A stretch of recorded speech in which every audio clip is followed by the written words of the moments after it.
siya. Gagawin nyo lang.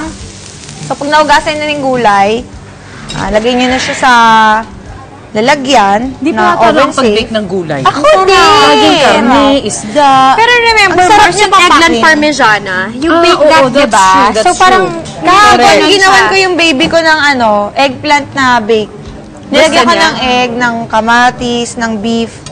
Sarap na sarap siya. Yun ang dinner niya kagabi. Alam mo, ang swerte ng anak nito kasi ginagawa niya talaga iba't ibang lasa. Natututo tuloy habang maliit pa lang. correct. Yung palate niya, yung na. taste Oo, niya. ang hirap na niya pakainin kasi ngayon, marunong na mamili. Oo. So, ngayon, pahiran na natin ng butter muna. Yan. Melted butter, pampalinamnam. Si Apollo, 1 year na, no? Nung November 17, nag-birthday siya. Wow! Si Apollo, boyfriend ko yung favorite ako nun eh.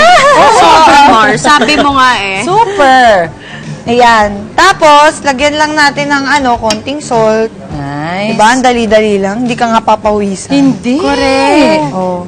Tapos, konting pepper. Okay. Actually, madami kami mag-pepper. Oo. Sarap eh.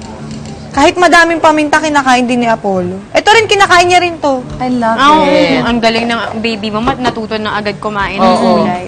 Ayan, yan muna. Tapos, naka-preheat na pala yung oven natin kanina. Alright. So, bahala na kayo kung anong init. Hindi talaga ako expert mag-bake. Talagang kailan lang So parang imbe-invento lang talaga yes, siya. subok-subok lang. Pero alam mo, napaka-liberating pag natuto ang gumamit ng oven. Oo nga, Mars. Totoo, kaya. Ang dami palang pwedeng gawin. Di Yes, ba pala kasi Okay tayo, prito-prito. Prito Lahat lagi. de mansita. Oo. Yung lunch ni Apollo kahapon, chicken breast, tapos nagyan ko siya ng cheese, tsaka ng spinach. Tapos sa side niya, may mashed potato na ni-roast ko din. Tapos roasted, kalabasa, So, lahat roasted malambot. Oo, pero buo-buo ng ganyan. Ayaw niya na ng mash. Masyado. Oh, big na daw siya. Dami niya ng ngipin. Oo nga eh. Halika na, check na natin. Ay, tara na, Mars. Mars! Din favorite ko talaga ito eh. Pwede siyang merienda din. Hoy, dahan-dahan, mainit yan ha. Todo yung oven namin na yan naman. Yun, oh. Look at that. Ayan na siya. Hindi siya mukhang masarap, Beautiful. pero masarap siya. Alam mo, Tapos, ang bango niya. para mas mabango, Ay, baliktad natin ng lemon habang mainit.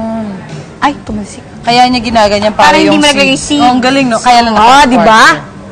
I love it, Mars. Nice one, Mars. O dahil dyan, tawagin na natin. Marshina, ano Thank you, na? Mars. Ay, sadali. Ate, babalikan ko na lang to. Ano yun? Halika, nakakain na tayo. Kamusta naman ang pag-shopping? Dami ko na pamiling pangregalo. Wagi. Yes, Ay, ang mumura. I love it. Mamaya Ayan, sa sakto akin dating yan. maluto na yung food. Oo, tamang-tama pagod ako. Kainin din. Sarap natin yung Mars.